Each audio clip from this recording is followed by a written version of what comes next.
Уважаема госпожо Валеова, аз много добре си спомням нашата дискусия за преминаването на системата на делегирани бюджети на детските градини.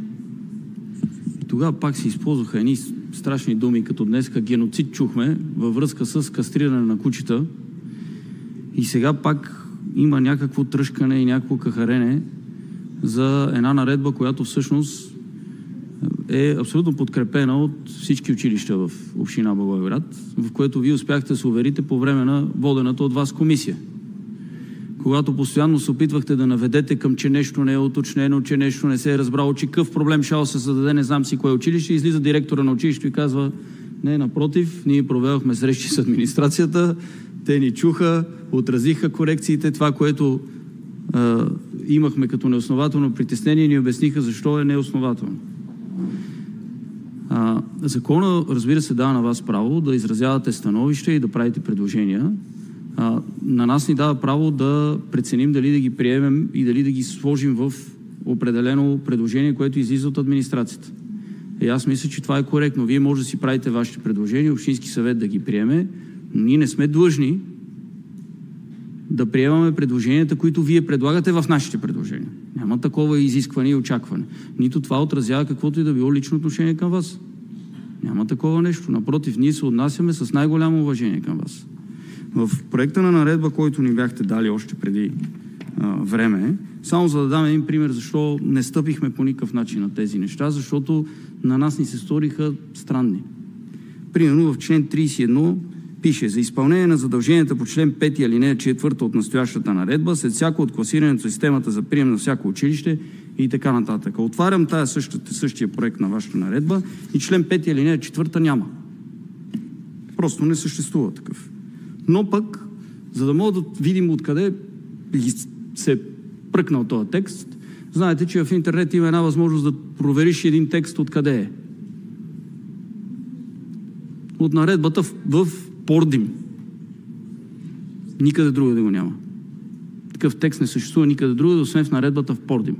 Явно нещо при съшиването е станало, което пък нас ни кара съответно да нямаме доверие на един такъв текст и затова и да не го приемаме. Накрая, примерно, един друг, само те са много очевидни примери, защото са дадени някакви предложения, които ние не намираме за адекватни. Е цитирано решение, че всъщност, че тази наредба, която вие предлагате, отменя предишна наредба, която е приета от Общински съвет Благоевград, но всъщност сте цитирали решение на Столичен общински съвет, т.е. очевидно там нещо е станало при съшиването. Всичките въпроси, които поставихте и за приема на ромския етнос, и за какво става при третото гласуване, при третото класиране, абсолютно всичко отразено в наредбата. Добре е домислена и това, което аз се притеснявам сега, и затова ще призова и уважаемите общински съветници да не приемат вашите предложения, е, че ще направим някаква каша, вероятно поради несъгласуваност на текстовете. Затова моля всички общински съветници да бъдат отхвърлени тези предложения. Благодаря. Аз бях на тази комисия, господин Байкушев, и не беше чак такова въодушевлението от директорите от приема, и то основно в частта районирането на училищата, тъй като много от тях някои изказаха от това, че не е равномерно разпределено, не са разпределени децата, които трябва да се запишат в първи клас извън Благоевград и които трябва да се движат. Те са насочени повече към едно училище и как ще продължи това нещо. Отделно от това, в разговори с мене, други директори изразиха притеснение за начина, по който е разпределен самия център като зона. Определени притеснения за възможността за концентрация на деца от ромски произход в конкретни училища. Така че всички тия неща ние трябва да ги имаме предвид, за да не създадеме проблеми в бъдеще. Трябва да ги мислиме сега, за да няма проблем след това. Аз няма да говоря надълго, защото където трябваше говорих, който разбрал. Ако внимателно сте гледали Комисия образование и култура, Освен коментарите на някой директор за средищните училища, което е ангажимент на общината, друго нямаше свързано с системата за първи клас, освен заявката, че те ще се справят. За което, разбира се, че ги поздравявам директорите. Голям проблем беше районирането, което колегите от комисията откриха изключително много изпуснати, препокриващи се текстове и така нататък. И така приета към онзи момент, ние реално поставяме една особена ситуация в момента.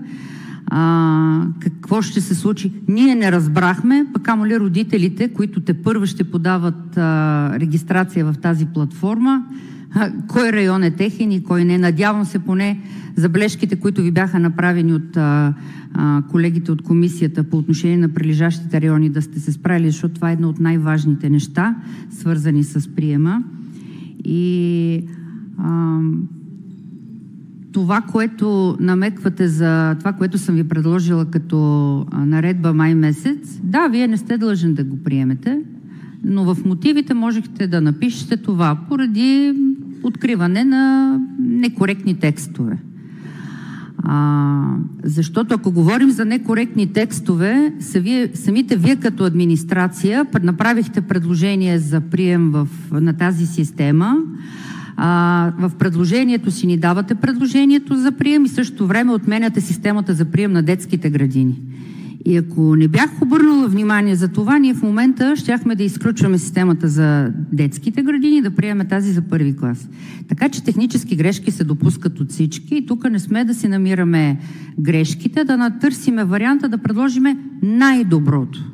От двете страни, заедно най-доброто. Това ми е била целта. Благодаря. Благодаря ви.